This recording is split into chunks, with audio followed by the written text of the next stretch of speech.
Welcome back to channel. So, final installment of my Army Special Royal Enfield Classic 350 build. So we're just finishing up today and I've got the seat springs to put on.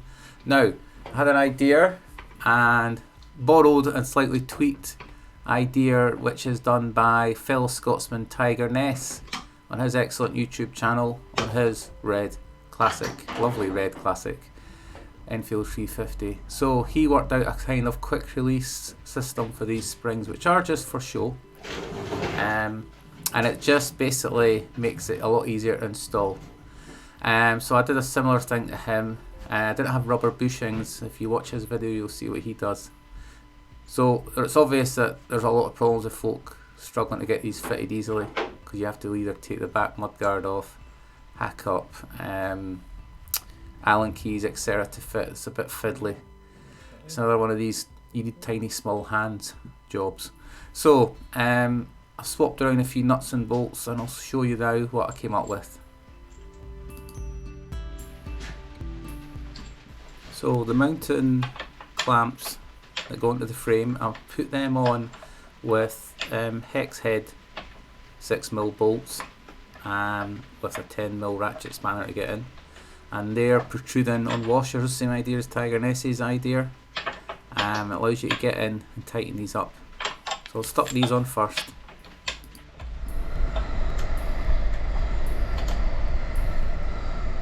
So a small set of these ratchet spanners is worth investing in. You get quite cheap ones, Draper ones are okay.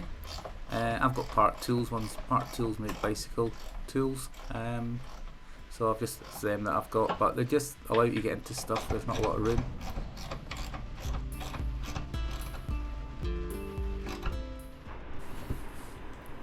So there's the bolts that are pushed out with the washer, so you get in with a spanner.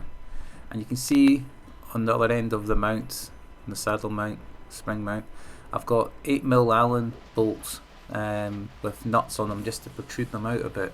So I don't have a bit of hose pipe or rubber sleeve to put on them, so I actually just cut and put on some shrink wrap. Heated it, melted it up, you know, so it goes tight, and then I put a second one on just to build it up a bit thicker for the spring to go in. And as Tiger Ness does, I put an O-ring on the end so the spring doesn't rattle on the bracket. So while I'm heating this up, you actually can have a look at notice the rust on that rear pillion replacement rack. It's a bit poor quality. It's another example of a non-genuine Royal Enfield part. Buy once, buy good. Or should I say buy good, buy once. That's definitely the way to look at buying stuff for your classic 350. So anyway, that's them done. And obviously I've got a bolt right through that rack. Now I'm planning to leave that on all the time. Now normally you have to remove that to fit the saddle.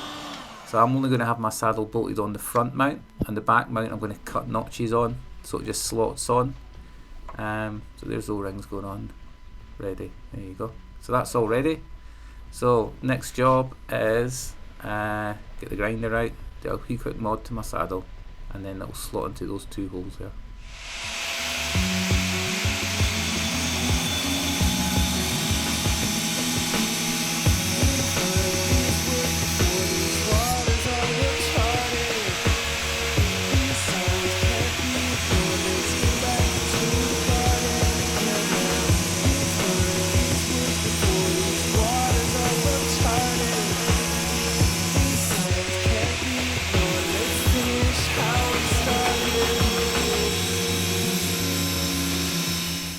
You can see the notches there that I've cut out, so I'll just give them a quick spray paint, stop the rust.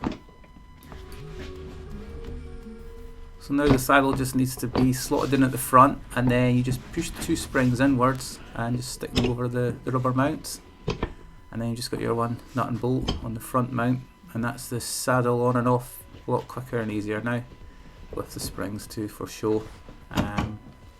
So I think that's a lot easier idea than mucking around with the rear bolt as well, interfering with all the rack and stuff.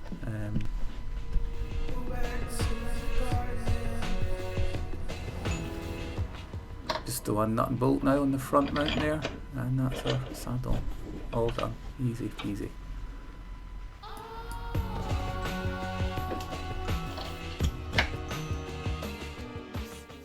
handlebar swap next. I'll need to get some bar ends though, because these are built into the standard bars.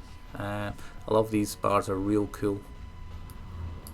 The Webco desert bars I bought from Ace Desert Parts down in London. They were about £70, so they're not cheap. But I love the bend of them, I think they're so cool. So I've just done this bit with photos, and it's quite fiddly getting these back on, these clamps, and I've worked out the easy way to do it, and it's put the bottom bolts in first, and it makes it a lot easier. There's another one of these, you need 3 hands. So the bars are roughly the same width. There's locating pins you can see in the switch gear, like you'll see on old Honda motorbikes. So I marked and drilled my bars at the same distance from the end as the originals. Then with the clamps all done up, just in case of reassembling in opposite reverse. Make sure your cable controls, rubber tabs are on bars, etc. So one last thing to do is some show plates. You can see the back one there. So I got a yellow plate, sprayed it black, and then got some stick-on numbers for that. And while I was at it, I bought a front plate from Hitchcock's UK with numbers as well. So I've worked out how to make these so I can take them off just to put them on for pictures, no film. This is an experiment now with the white Velcro. I'm going to try and find clear Velcro so it looks better.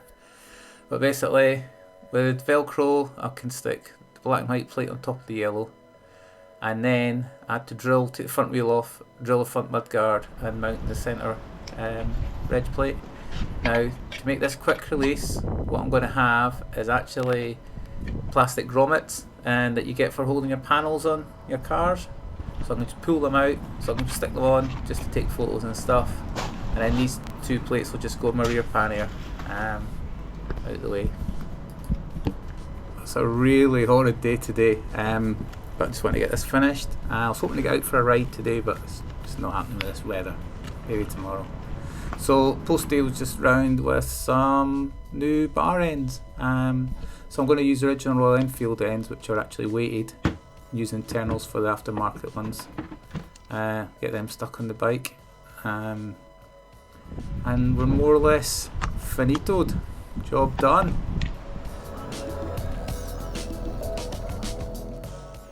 So what else did I do? I blackened off all the fasteners on the engine casings, the clutch lever mechanism there on the engine, rear shock springs, brake lever, side stand, gear lever, all the shiny stuff, more or less just blackened it off.